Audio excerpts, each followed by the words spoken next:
Oh boy, here we are again!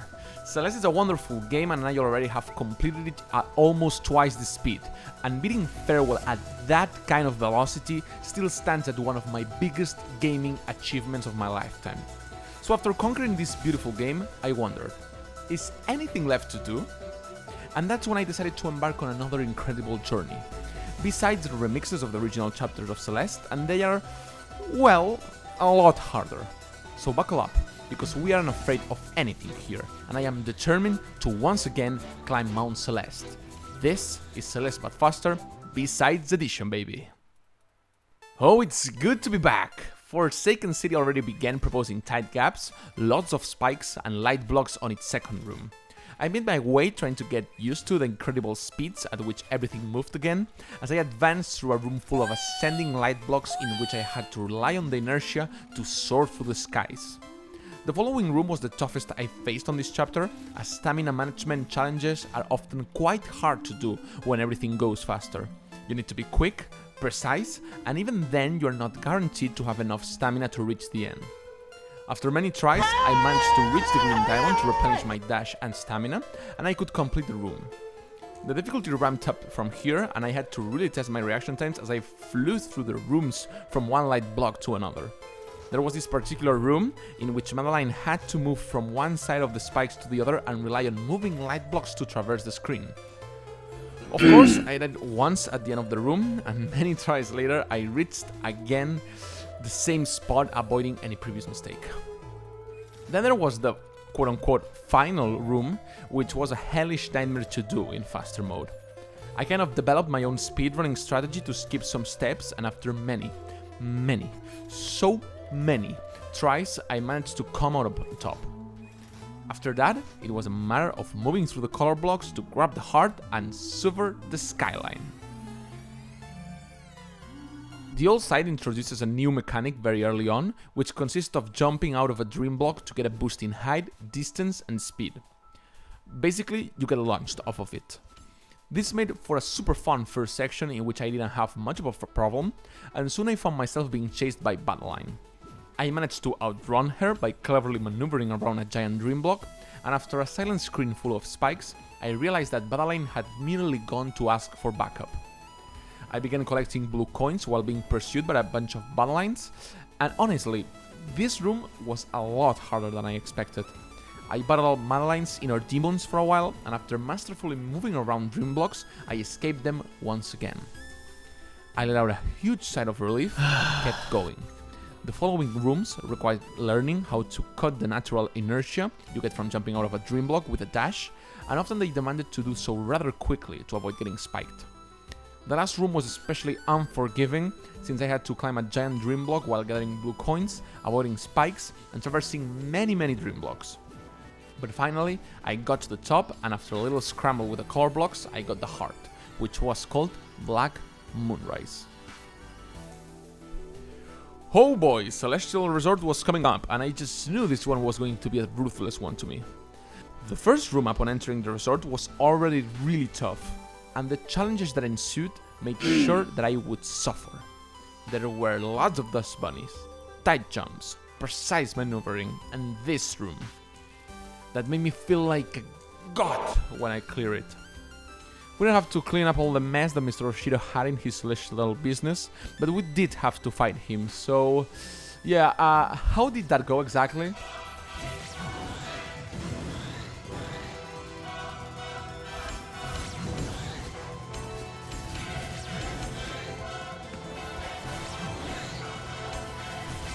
After our glorious battle, I sneaked in a remote room of the Celestial Resort, and there I found the color blocks, and after dodging dust bunnies left and right and a couple of failed attempts, I went to the rear end and collected the heart and received good karma for it. Yeah, I fucking hate chapter 4. Golden Ridge was a 1-hour package of intense suffering that I did not enjoy. We're talking about moving blocks that need to fit through tiny gaps to keep advancing, which demand insane reaction times, battling against the wind to reach the green bubbles and jump off minuscule platforms, or wherever the this is. It was insane. There was a section in which Madeline had to move with 3 parallel moving blocks and she needed to be on the right one or else, and well, you can guess what happens. There was a room right after it with an ascending block that I wasn't ever sure that it was doable at this velocity, and a gauntlet of blue coins that put my skill set to the absolute limit. The final room was a voracious windy one, but I actually loved it, as Madeline jumped and dashed at incredible speeds and made me feel incredible. This is why I play this mode, this is why I do Celeste but faster. But alas, I navigated the color blocks at the end, and with a leap of faith, I gathered the heart, which was called Golem Feather. It is not possible, right? My long-time enemy, the Golem Feather? No time, no see? I hope this is not a bad omen. What wasn't a bad omen was the beginning of Chapter 5, which was absolutely incredible. Red bubbles going to hyperdrift speeds, having to cut them off at half with a well-timed jump. I mean, look at these 2 first rooms. This is insane. I swear the footage is not sped up. This is actually what Celeste expects of you, should you go along the faster ways. I faced many dash moving blocks challenges in the following rooms, and then I got to a screen full of red bubbles and red spikes, in which I had to get propelled from one bubble to another until I reached the final one that made me go back across all the room and on to the next one. Ugh, this game is so good. So far, Mirror Temple, B-side, the coolest one. Afterwards, I came across various rooms with moving saws that I had to avoid if I didn't want to end cut in half. These rooms demanded, of course, insane reaction times, and there was one in which I was stuck for a very long time, as the saws just kept coming and there were no checkpoints at all. But alas, I ended up victorious and went on to the next section, in which I had to face the really clever and really annoying Lovecraftian beasts. But that only happened after I completed this freefall nightmare that took me more than around 100 tries. The Lovecraftian beasts posed different challenges, and going through them felt like stepping in self-contained puzzles, and it was quite engaging trying to figure out how to navigate the rooms to avoid death. Then our good boy Theo tagged along with us, and so Madeline had to carry him to the end, having to throw our hipster friend, dash, bounce off, grab him again, and perform sick combos in order to survive. It was rough, and maybe the hardest part of the chapter, but after all, we reached the heart, having performed Theo and I some mirror magic. Alright, so I know what everyone is expecting, so I'll say it right now. Yeah, the fucking Golem Fairy is back. And I spent 15 minutes on the first room that had one. Then the Aztec pinballs appeared and I spent 25 minutes on a particular screen. This chapter was excruciatingly hard. Each screen was a bloody battle of skill, an unrelenting challenge that demanded perfection and wouldn't settle for anything less. There is a room with keving blocks that required to play it out flawless and also at speedrunning pace, because not doing so made you fail the last step of the room. After that, we went to the chase with Madeline, falling down various rooms of pink spikes that were really tough. The battle against Madeline's other self was, as expected, a nightmarish test of skill. Each jump, dash, grab had to be precisely utilized to reach the end of the rooms, and combining that with golden feathers and Aztec pinballs, well, you can guess that that's when shit hit the fan. The following screens had me collect lots of blue coins as our battle ensued, and then a lengthy and difficult fight involving free falling through tight gaps made me reach the zone.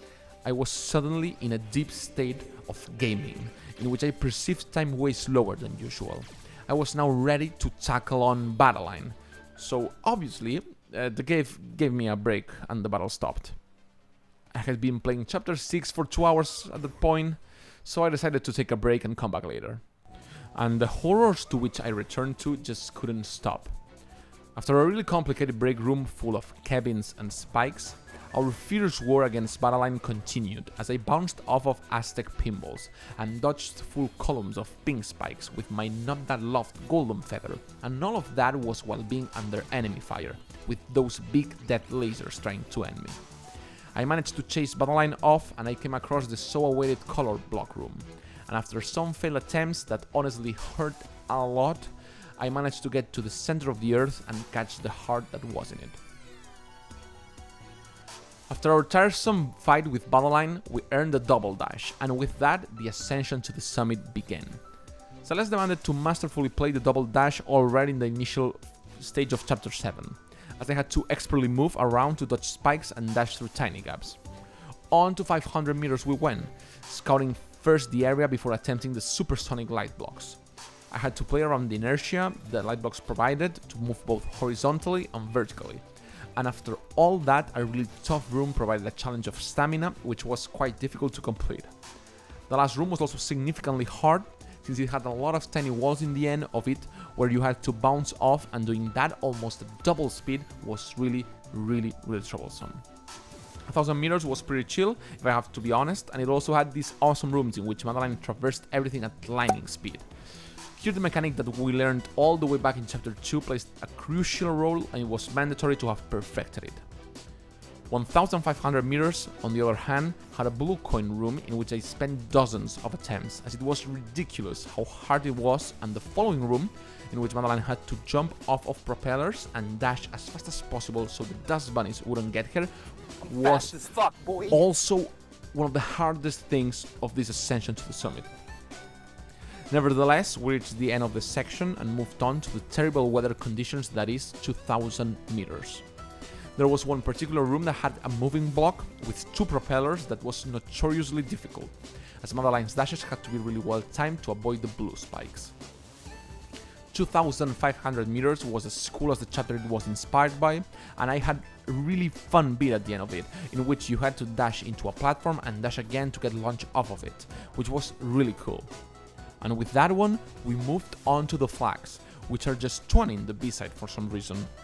With the wind blowing down on Madeline, I began the climb by slowly dashing around falling platforms and stepping onto tiny ledges.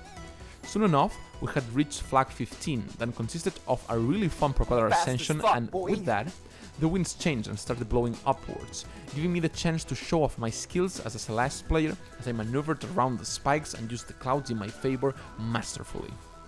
Flag number 10 was a really cool resistance challenge, but flag number 9 was a complete different story.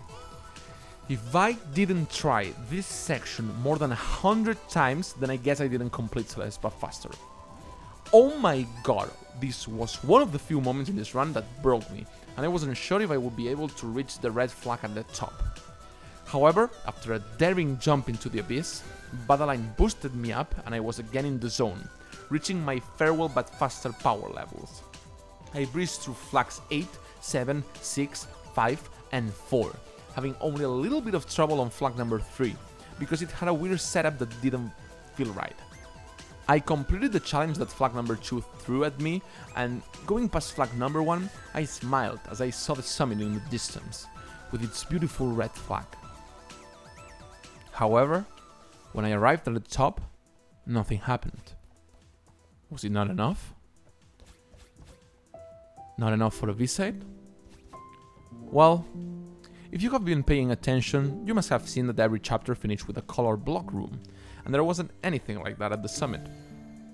So, after wandering for a bit aimlessly, I found a secret entrance under the red flag, and I was launched to the skies, where the final room awaited me. This colored blocks room was excruciating hard. It was by far the hardest thing of this challenge, and I think I spent almost 45 minutes to complete it. You needed perfect dashes, perfect timing, quick thinking, good mechanics. Basically, you had to pour your skill set into this thing to get it done, and so, after much effort on my part, I dashed to grab the heart and completed Celeste but faster B-side edition. No more running left. We did it. Thank you so much for reaching the end of the video. This was an amazing journey, and while we are at it, I'll take the opportunity to thank everyone for the massive and wholesome support our humble channel has received since its inception. Never I even dared to think that so many people would enjoy our content. So thank you very much for being here. It means a lot. Until we meet again.